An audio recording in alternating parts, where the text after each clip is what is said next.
I aften er der premiere på en film om noget så særligt som en knallertbande. Og kort fortalt handler det om en gruppe unge fyre fra Odense, som beslutter sig for at køre af Pommern til, og det vil så i det her tilfælde sige til Polen. Og banden står her. I hedder De Vilde Hjerter. Velkommen til jer. Tak. Og hele banden her. Hele banden. Ja, lige præcis. Og det her, det er Henrik Aagaard. Det er rigtigt. Og Brian Porsche. Velkommen til dig. Ja, tak skal du have. Prøv lige at starte med at fortælle mig, hvorfor er det, man er medlem af en knallertbande, når man er voksen?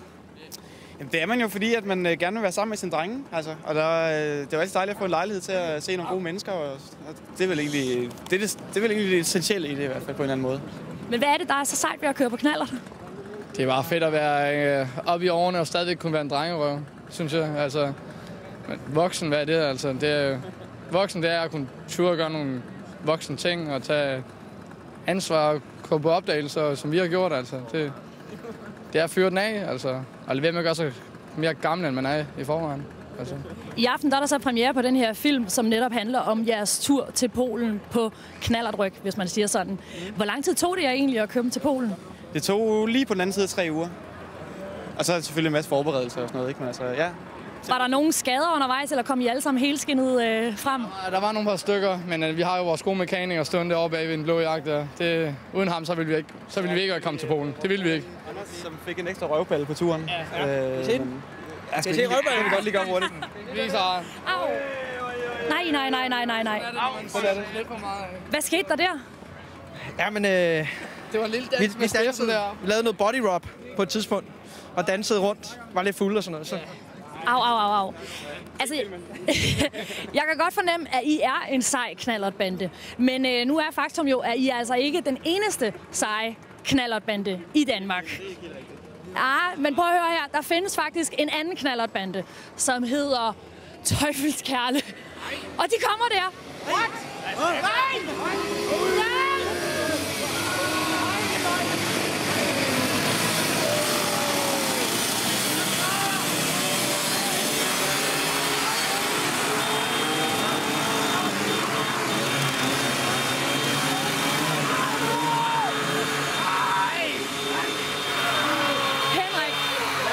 De Vilde Hjerter om Teufelskærle. Ja, vi synes jo, de er nogle gode drenge, altså. Men mest af alt så ligner de nogle statister for Grease eller sådan noget. Ja. Men altså, ved noget af det, så er de nogle meget søde drenge, altså. Jamen, så går jeg lige over og prøver at få fat i dem. Jonas, velkommen til dig. Mange tak. Og også Søren. Mange tak.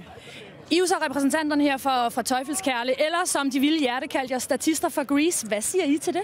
Jamen, vi siger mange tak til De Halvvilde Hjerter. Det er altid yndeligt, når vi får et lille kudo fra vennerne. Vi er selvfølgelig glade for at kunne komme her i dag, for ligesom at vise, hvordan knallertbander på hjul fungerer, i stedet for knallertbander i munden. Så tak fordi, at vi på den måde lige kan... Men prøv at høre, drengene her, de har jo altså kørt hele vejen til Polen. Hvor langt har I kørt? Nå, men vi kører jo, lad os se, jeg tror, jeg kørte 12.000 sidste år. Hvor meget er det, I har trillet sidste år?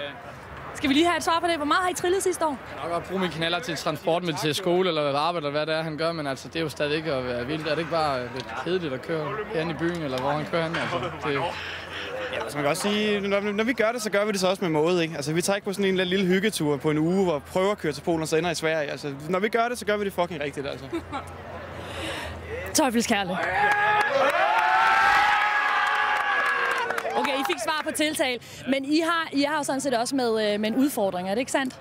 Til hver en tid. Vi har god gammel knallertradition. Jeg tror ikke, at De Halvvilde Hjerter derovre kender den. Men når man er på vejen hver eneste dag, og som Jonas siger, kører 12.000 km om året, så ryger der altså nogle slanger.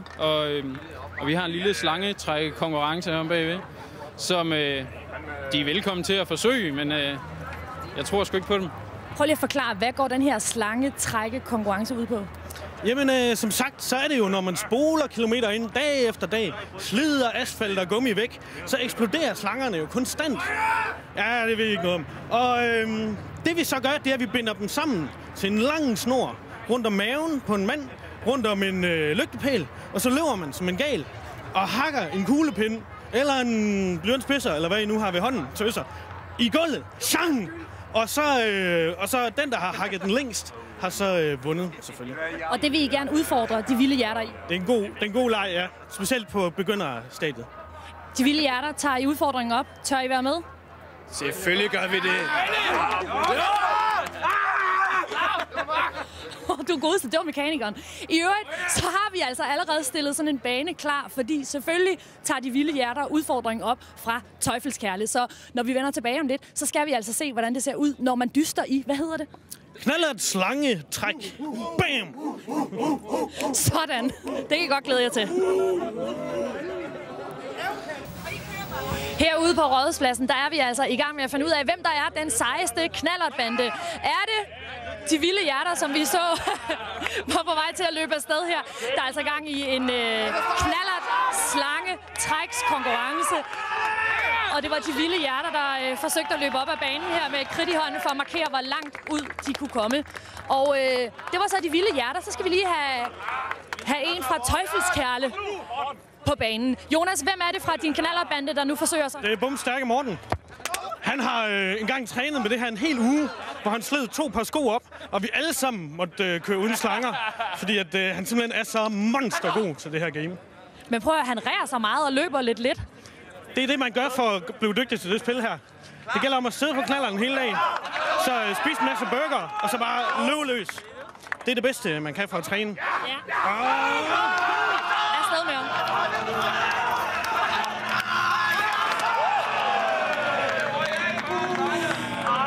Altså, som I måske kan fornemme, så går den her konkurrence ud på at komme længst op ad banen, mens man er bundet fast med knallertslanger om livet. Og lige nu kan jeg fortælle, at det er Teufelskærle, som er nået længst ud på banen. De er ude omkring en 17 meter, og de vilde hjerter, I er lige efter, I er deroppe omkring. Og det er jo altså jer, der er blevet udfordret. Hvem er han? Det er Train. Er det jeres mekaniker? Det er det. Og jeg tror, han fjerner blokken simpelthen.